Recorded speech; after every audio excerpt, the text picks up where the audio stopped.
سورة الانشراح.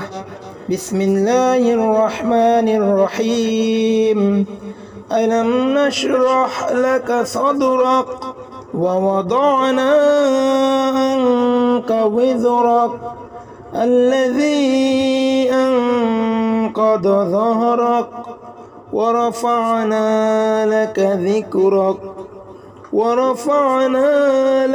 ذكرك فإن مع العسر يسرا فإذا فرغت فانصب وإلى ربك فارغب. صدق الله العظيم. সূরা আল ইনশিরাহ।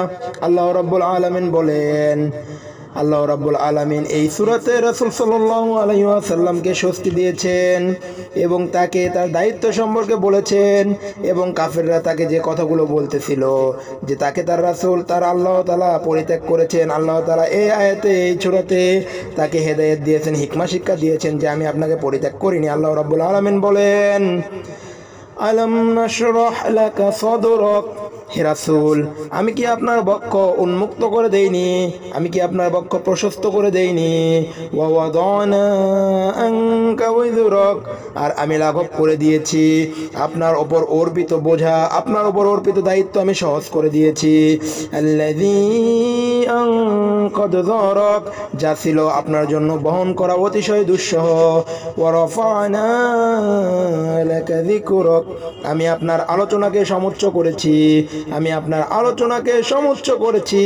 ফাইন্না মা'আল উসরি ইউসরা, নিশ্চয় কষ্টের সাথেই স্বস্তি রয়েছে, নিশ্চয় কষ্টের সাথেই স্বস্তি রয়েছে। ইন্না মা'আল উসরি ইউসরা, আবারও বলা হচ্ছে নিশ্চয় কষ্টের সাথেই স্বস্তি রয়েছে। ফাইযা ফারাগতা ফানসব, ফাইযা ফারাগতা ফানসব, ফাইযা ফারাগতা ফানসব, অতএব যখন অবসর পান পরিশ্রম করুন, যখন আপনি অবসর হবেন তখন পরিশ্রম করুন। কেমন পরিশ্রম বলা হচ্ছে, ওয়া ইলা রাব্বিকা ফারগব, আপনি আপনার পালনকর্তার প্রতি মনোনিবেশ করুন, আপনি আপনার পালনকর্তার তাসবিহ করুন, সালাত কায়েম করুন।